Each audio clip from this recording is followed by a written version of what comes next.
Hello everyone, welcome back to my channel. আর আমি হচ্ছি তোমাদের ঝর্ণা। আশা করছি তোমরা সবাই খুব ভালো আছো। আল্লাহর রহমতে আমি আর আমার পরিবারের সবাই খুব ভালো আছে আর সুস্থ আছি আমরা। এখন বাজে ঘড়িতে সকাল 6টা আর আমি এখন উঠে নিচে যাচ্ছি, কারণ ফারাদ যাবে 7টার দিকে ডিউটিতে। আর আমি এখন ওর জন্য ব্রেকফাস্ট বানাবো। আর ব্রেকফাস্টের জন্য আমি ঠিক করেছি ওর জন্য একটা উপমা টাইপের কিছু একটা বানাবো। ওর জন্য সুজি আর ওর মধ্যে আমি অ্যাড করলাম টক দই। টক দইয়ের সঙ্গে সুজিটাকে খুব ভালোভাবে মিশিয়ে নিতে হবে। তারপর ওই মিশ্রণটার মধ্যে অ্যাড করতে হবে ভেজিটেবলস। আমি এখানে ক্যাপসিকাম, গাজর, বিনস, পেঁয়াজ আর কাঁচা লঙ্কা ইউজ করেছি। আর এই ব্যাটারটায় এখন আমি এই ভেজিটেবলসগুলো অ্যাড করে দেব। তারপর সামান্য একটু জল মিশিয়ে ব্যাটারটাকে একটু পাতলা করে নেব। প্রথমে আমি ভেবেছিলাম কিছু একটা ওই উত্তপম টাইপের বা চিলা টাইপের কিছু একটা বানাবো, কিন্তু একটা বানিয়েই আমি বুঝে গেলাম যে প্রচুর টাইম লাগছে আর আমার হাতে অতটা সময় ছিল না। খুব তাড়াহুড়োর মধ্যে আমি ছিলাম যেহেতু সকালবেলায়। তো একটা বানিয়েই আমি আর ওটা বানাইনি। তারপর আমি পুরো ব্যাটারটা সামান্য একটু তেলের মধ্যে দিয়ে হালকা স্টিম করে নেড়ে নিয়েছিলাম, আর যার ফলে একটা উপমার মতো একটা কিছু একটা হয়ে গেছিলো। কিন্তু এটা উপমা নয়, ওর মতোই অনেকটাই খেতেও, আর যেটা ফারাদেরও খুব পছন্দ হয়েছিল। আর এই রেসিপিটা খুব হেলদি, তোমরা যারা ওয়েট লুজ করতে চাইছো তাদের জন্য কিন্তু এটা একটা খুব ভালো অপশন। তোমরা তোমাদের ডায়েটে ব্রেকফাস্টের মধ্যে এটাকে অ্যাড করতে পারো। এখানে আমাদের উপমাটা রেডি, আর এদিকে আমি ওর স্যালাড কেটেও রেখে দিয়েছি। আর ওইদিকে আমি ওর জন্য ফল কেটেছিলাম, সেটা আমি ভিডিও বানাতে ভুলে গেছি, তো সেটা দেখানো হলো না। আর এখন আমি ওকে মর্নিং ড্রিঙ্কটা দেবো, মানে হালকা গরম জলের মধ্যে চিয়া সিড, যেটা আমি রাত্রেবেলায় ভিজিয়ে রেখেছিলাম, সেটা মিলিয়ে আর সামান্য একটু লেবু মিশিয়ে ওকে আমি দিই। ও এখন চলে গেছে আর ব্রেকফাস্ট করব। আর এই যে আমাদের মায়েশা রানী, ব্রেকফাস্ট করব। চুলটা আমি বেঁধে দেবো, হ্যাঁ, খুব এলোমেলো হয়ে আছে। আমাদের আজকে আমের আচার হচ্ছে, সেজন্য আমগুলো কাটা হয়েছে, সেটা মা ছাদে দিতে গেছে। আর এই যে আমি ব্রেকফাস্ট করব, আমার প্লেট, রুটি আর আলু ভাজা।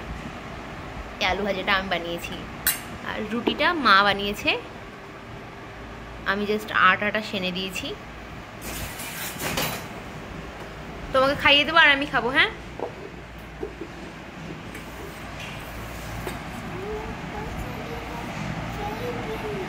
কি বলছো? কি বলছো সোনা? কি বলছো?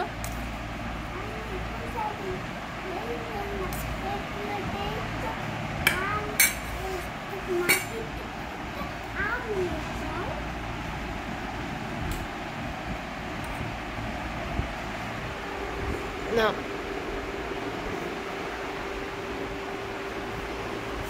7:30টার দিকে চা খেয়ে নিয়েছিলাম, আর ব্রেকফাস্ট করতে করতে একটু দেরি হয়ে গেল, 10টা 10:30 হয়ে গেছিলো, কারণ ওর পর আমি একটু শুয়ে গেছিলাম।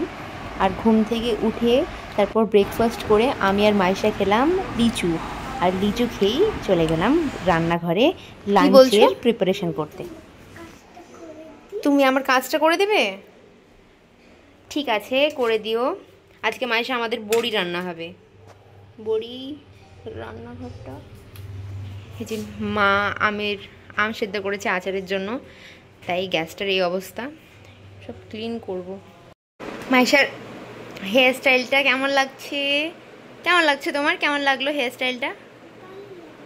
কতটা ভালো? সত্যি ভালো লেগেছে?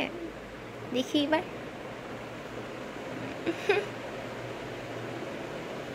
চলো এবার আমরা গল্প করব আর কাজ করব। হ্যাঁ, আসো।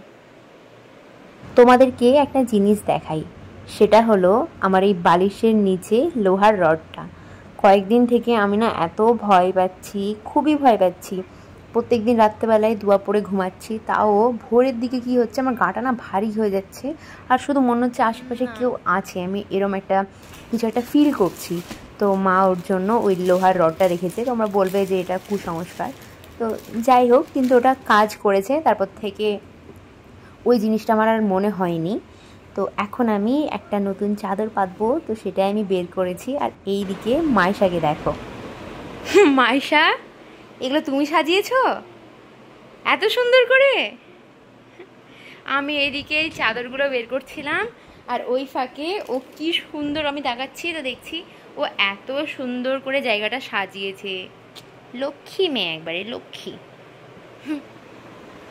আমি এবার এই চাদরটা চেঞ্জ করব, অনেকদিন পাতা হলো, আর ভাল লাগে না। রুম ডেকোরেশনের ক্ষেত্রে আমার মনে হয় সবথেকে ইম্পর্টেন্ট জিনিস হলো চাদর। চাদরটা যদি সুন্দর আর পরিষ্কার থাকে তাহলে রুমের লুকটা এমনিই বদলে যায় আর অনেকটা এনহ্যান্সও হয়। এই চাদরটা আমি আমার বিয়েতে গিফট পেয়েছি, কে দিয়েছে সেটা আমি জানি না, তবে যারাই দিয়েছে চাদরটা এত সুন্দর, আমার তো এত পছন্দ হয়েছে। যদি সে দেখে থাকো তাহলে তাকে অসংখ্য ধন্যবাদ এই চাদরটা গিফট করার জন্য। এদিকে মাইশা আমার মেকআপ গুছিয়ে দিচ্ছে আর বকাবকি করছে আমাকে, বলছে তুমি কত নষ্ট করেছো, এত দামি দামি জিনিস।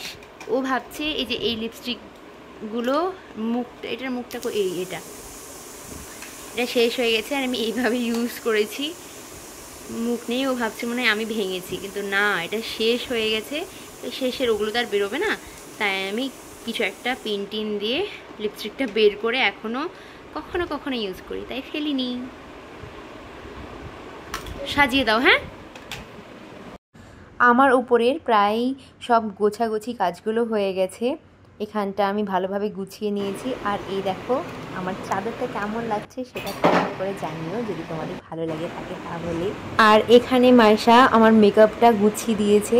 আর এখানে এই ফুলগুলো যেটা দেখছো ওটা না নিচের ফুলদানিটাই ছিল। মাইশা বলছিল যে আম্মু জান এখানে কিছু রাখো তাহলে দেখতে ভালো লাগবে, তো আমি ওর জন্য ওই এখান থেকে ফুলগুলো কিছুটা বের করে ওখানে আমি রেখেছি।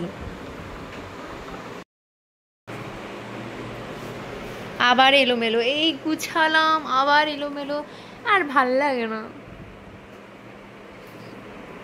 দেখাচ্ছি সব কিছু এলোমেলো, ভাল লাগে না।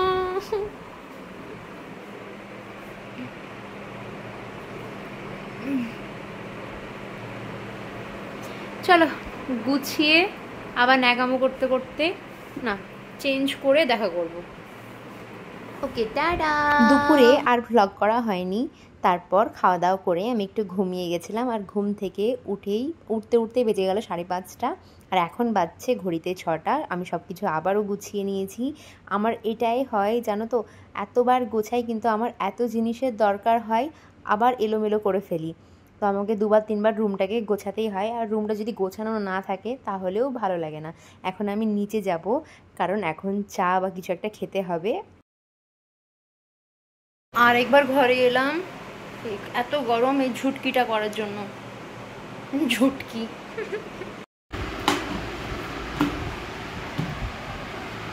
নিচে গিয়ে আমি ফার্স্টে একটা কলা খেলাম আর মাইশা মুড়ি, আর চলে গেলাম সবার জন্য চা বানাতে। মেনলি সন্ধ্যাবেলায় আমি সবার জন্য চা বানাই।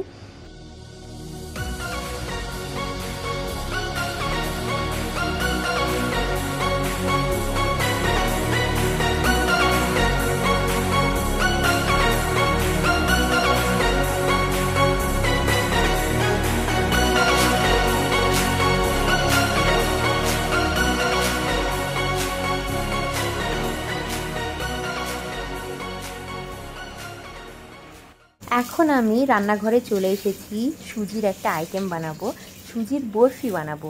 তার জন্য প্রথমে একটা পাত্রে জল দিয়ে ওর মধ্যে বেশ খানিকটা চিনি দিয়ে দিতে হবে। তারপর চিনিটা যেই গুলে যাবে ওর মধ্যে তোমরা সামান্য একটু ফুড কালার ইউজ করতে পারো, বা তোমরা কেসারও ইউজ করতে পারো। আমার কাছে কেসার ছিল না তাই আমি ফুড কালার ইউজ করেছি। আর এর মধ্যে আমি একটা প্যানের মধ্যে অনেকটা ঘি দিয়ে সুজিটা অনেকক্ষণ লো ফ্লেমে ভেজে নেব। যখন সুজির কালারটা এরম হয়ে আসবে, প্রায় 15 থেকে 20 মিনিট ভাজার পর এর মধ্যে আমি অ্যাড করব ওই আগে থেকে বানিয়ে রাখা সেরাটা। সেরাটা দেওয়ার পর ভালোভাবে নাড়াচাড়া করে নিতে হবে। আর ওর মধ্যে অ্যাড করতে হবে এলাচ, আর কিছুক্ষণ ঢাকা দিয়ে লো ফ্লেমে ছেড়ে দিতে হবে। ওর পর কিছুটা কাজু নিয়ে ওটাকে ভালো করে চপ করে নিতে হবে। আর কাজুটা সেই সুজিটার মধ্যে শেষের দিকে তোমরা অ্যাড করে দেবে, তাহলে ওই কাজুর ক্রাঞ্চটা থাকবে। তাই চেষ্টা করবে শেষের দিকে অ্যাড করতে। এখন আমাদের সুজিটা পুরো ডান। আর এখানে আমি একটা বড় প্লেট নিয়ে নিয়েছি, ওর মধ্যে ঘিটাকে মাখিয়ে নিতে হবে যেন আমাদের এই বরফিটা লেগে না যায়। তারপর ওই পাত্র থেকে সুজির যেই মিশ্রণটা আমি বানিয়েছি, মানে যে সুজিটা আমি বানিয়েছি সেটাকে পাত্রে ট্রান্সফার করে নিতে হবে। তারপর সেটাকে ঠান্ডা করে ভালোভাবে ছড়িয়ে নিতে হবে, যেভাবে এখানে আমি করছি।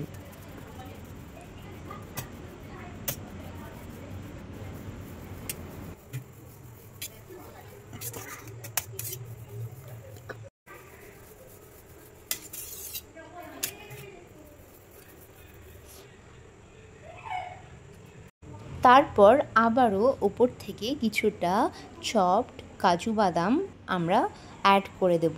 তোমরা চাইলে কিশমিশ, পিস্তা, যে কোনো ড্রাই ফ্রুটস তোমরা এর মধ্যে অ্যাড করতে পারো। আমার কিশমিশ তেমন পছন্দ না মিষ্টি খাবারের মধ্যে, তাই আমি অ্যাড করিনি। আর এরপর আমি এইভাবে বরফিগুলোকে কেটে নেব। যেইভাবে আমি কাটছি তোমরা চেষ্টা করবে এইভাবে কাটার, তাহলে দেখবে বরফিগুলো খুব সুন্দর আকৃতির হবে। এই ডেজার্টটা আমি এর আগে আমার আপ্পির কাছেই খেয়েছি। আপ্পি অনেকবার বানাতো আমার জন্য। তো একদিন হঠাৎ গল্প করতে করতে রিমন আমাকে বলছিল যে এই জিনিসটা ও খাবে, ও একবার কোথায় যেন খেয়েছিল। তো আমি ওকে বলেছিলাম যে আমি তোমাকে কালকে বানিয়ে দেবো। তো আমি ওকে পরের দিন বানিয়ে দিয়েছিলাম, তো ওর খুব ভালো লেগেছিল। তো সেই কারণে আজকেও আমি ওর জন্য এই ডেজার্টটা আবারও বানালাম। তো ভাবলাম তোমাদের সঙ্গেও রেসিপিটা একবার শেয়ার করে দিই। এখানে আমাদের বরফিটা একদম রেডি। আর দেখো কি সুন্দর লাগছে, আর খেতেও কিন্তু অসাধারণ হয়েছিল। যদি তোমাদেরকে আমি টেস্ট করাতে পারতাম তাহলে খুব ভালো হতো। তো প্লিজ তোমরা এই রেসিপিটা একবার বাড়িতে ট্রাই করো, বিশ্বাস করো তোমাদেরও খুব ভালো লাগবে। আজকের ভিডিওটা আমি এখানেই শেষ করছি। দেখা হবে নেক্সট ভিডিওতে। ভিডিওটা যদি ভালো লেগে থাকে তাহলে অবশ্যই আমার চ্যানেলটাকে সাবস্ক্রাইব করে দিও আর একটা লাইক করে দিও।